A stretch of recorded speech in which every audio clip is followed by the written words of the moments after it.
नमस्कार दोस्तों, आपका स्वागत है हमारे YouTube channel learning point with Abhishek में। यहाँ आपको मिलता है प्रतिदिन शॉर्ट हैंड डिक्टेशन। 80 शब्द प्रति मिनट डिक्टेशन स्टार्ट। बहुत दिन नहीं हुए जब भारत की एक पहचान यह भी थी कि दुनिया में दूसरी सबसे बड़ी मुस्लिम आबादी वाला देश होने के बावजूद एक भी मुस्लिम अल-कायदा का सदस्य नहीं है। लेकिन स्थिति किस तरह बदल गई, इसका ताज़ा प्रमाण है राष्ट्रीय जांच एजेंसी यानी NIA की ओर से केरल और बंगाल में इस आतंकी संगठन के 9 सदस्यों की गिरफ्तारी।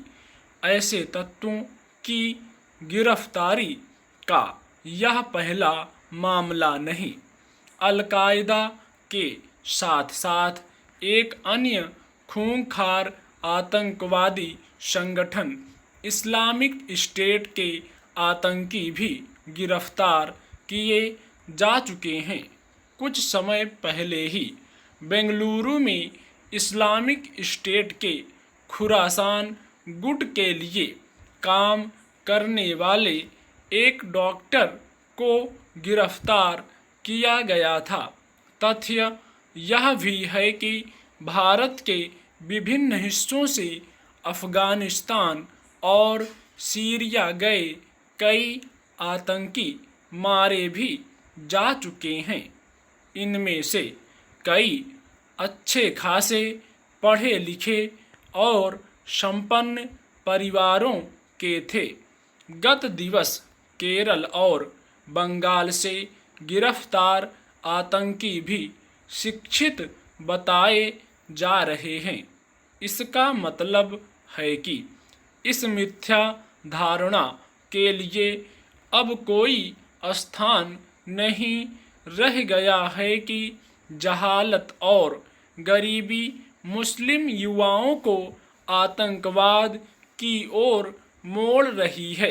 वास्तव में यह मजहबी कट्टरता और धर्मांधता है जो जिहादी आतंकवाद को खाद पानी दे रही है। इसमें एक बड़ी भूमिका इंटरनेट और खासकर सोशल मीडिया निभा रहा है। भले ही सोशल मीडिया कंपनियां आतंकी तत्वों को हतोत्साहित करने की नीति पर चलने का दावा करती हों, लेकिन सच यह है कि उनका ऐसे तत्वों पर कहीं कोई अंकुश नहीं।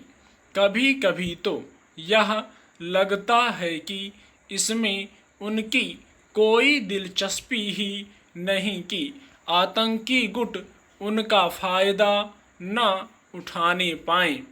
यह किसी से छिपा नहीं कि किस्म किस्म के आतंकी समूह और उनके समर्थक सोशल मीडिया पर सक्रिय हैं।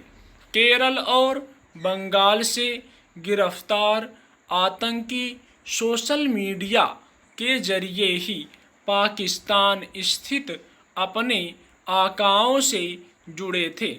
इस बारे में जरूरी जानकारी अंतर्राष्ट्रीय समुदाय और विशेष रूप से FATF को उपलब्ध कराई जानी चाहिए। इस संगठन को उस रपट से भी परिचित कराया जाना चाहिए जो यह कहती है कि खालिस्तानी आतंकवाद के पीछे पाकिस्तान का हाथ है, लेकिन इसी के साथ घरेलू मोर्चे पर राजनीतिक, सामाजिक और धार्मिक नेताओं को उन कारणों का निवारण करने के लिए आगे भी आना होगा जो आतंक की जमीन तैयार कर रहे हैं। यह ठीक नहीं कि संकीर्ण राजनीतिक कारणों से आतंकी संगठनों के प्रति मुस्लिम युवाओं के झुकाव की या तो अनदेखी कर दी जाती है या फिर उन्हें बेगुनाह बताने का अभियान छेड़ दिया जाता है। वास्तव में इसी रवैये के कारण देश के कुछ हिस्सों में आतंकियों की जमीन तैयार हो रही है। स्टॉप।